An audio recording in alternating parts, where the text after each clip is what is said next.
कैमवुड में मैं आचार्य केनिय आपका स्वागत करता हूँ। आज मैं आपके समक्ष भगवान बुद्ध की अति संक्षिप्त जीवनी तथा उनकी पूजा वंदना संबंधी विचार प्रस्तुत कर रहा हूँ।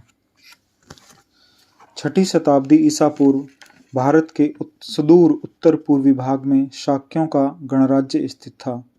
कपिलवस्तु उनकी राजधानी थी। वैशाख पूर्णिमा के दिन शाक्यराज शुद्धोधन के पत्नी रानी महामाया ने लुम्बिनी वन में दिव्य शिशु सिद्धार्थ को जन्म दिया। असित मुनि ने बालक के लक्षणों को देखकर बालक की वंदना की तथा भविष्यवाणी की कि यह बालक अवश्य ही सम्यक संबुद्ध होगा तथा अपनी देशना द्वारा धम्म चक्र प्रवर्तन करेगा। सिद्धार्थ के जन्म के 7वें दिन माता महामाया का देहांत हो गया। राजकुमार का लालन पालन उनकी मौसी महाप्रजापति गौतमी ने किया। जब सिद्धार्थ 7 वर्ष के थे तो वार्षिक हलोत्सव के अवसर पर लोगों ने देखा कि वे एक जम्बू वृक्ष के नीचे ध्यानस्थ अवस्था में स्थिर थे। श्रद्धावश राजा शुद्धोधन ने सिद्धार्थ की वंदना की। 16वें वर्ष में मर्यादा पुरुषोत्तम का विवाह कोल्य राजा दंडपाणि की परम सुंदर पुत्री यशोधरा के साथ संपन्न हुआ। यथा समय यशोधरा ने चंद्रमा सदृश पुत्र राहुल को जन्म दिया। विश्व में व्याप्त दुख, निराशा और असमानता को दूर करने हेतु मार्ग का अनुसंधान करने के लिए शाक्य सिंह ने 29 वर्ष की अवस्था में आषाढ़ी पूर्णिमा के दिन महाअभिनिष्क्रमण किया। उरुवेला में 5 परिव्राजकों कौंडिन्य, महानाम, वप, अश्वजित तथा भद्रजित ने उनका गुरुवत सम्मान किया। महातपस्वी ने 6 वर्ष अति दुष्कर तपस्या की। महाश्रमण ने अनुभव किया कि यह मार्ग बुद्धत्व प्राप्ति का मार्ग नहीं है और परम ज्ञानी ने तपश्चर्या का परित्याग कर दिया। न्यग्रोध वृक्ष के नीचे आसन पर विराजमान बोधिसत्व को सुजाता ने पायस अर्पित की।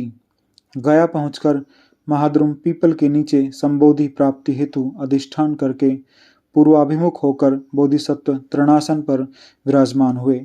काल नामक नागराज तथा उनकी पत्नी स्वर्ण प्रभा ने बोधिसत्व की वंदना की। महाध्यानी ने महायुद्ध में मार को विजित किया। बोधिसत्व सम्यक संबुद्ध हुए। निर्वाण प्राप्ति के अतुलनीय मार्ग का अनुसंधान पूर्ण हुआ। अंधकार विलीन हुआ, प्रकाश उदित हुआ। वह स्थान बोध गया तथा पवित्र वृक्ष बोधि वृक्ष के नाम से सुख्यात हुआ।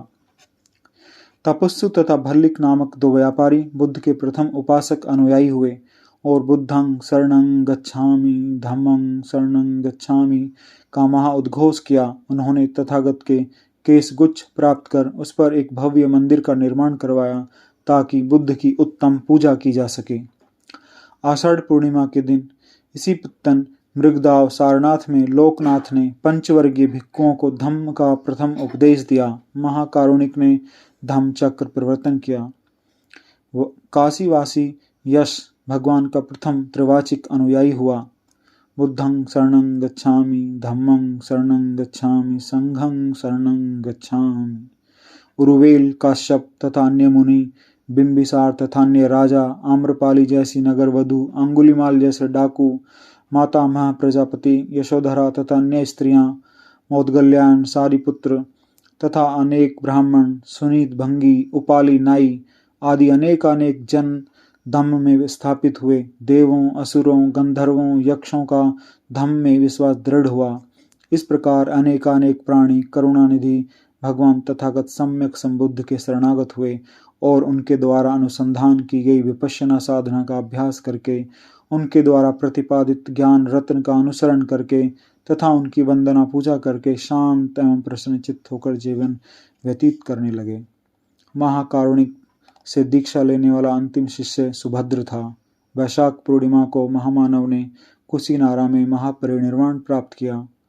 मानव श्रेष्ठ की शारीरिक धातुओं पर 10 स्तूपों का निर्माण कराया गया ताकि बुद्ध की उत्तम पूजा की जा सके।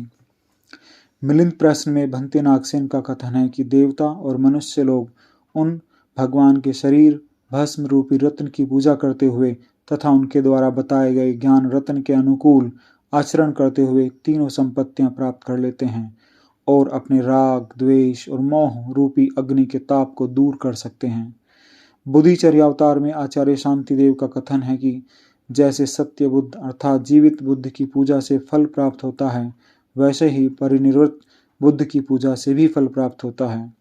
दुख और पुनर्जन्म से मुक्ति का सम्यक मार्ग प्रकाशित करने वाले परम शास्ता तथागत भगवान सम्यक बुद्ध के समान कोई अन्य पूज्य नहीं है। कृतज्ञ बुद्धिमान व्यक्ति को भगवान बुद्ध के प्रति सम्मान अवश्य ही प्रदर्शित करना चाहिए, जो लाभप्रद, सदा अविरत, अविकारी, परम और उत्कृष्ट कल्याणकारी धम्म के ज्ञाता तथा उपदेशक थे।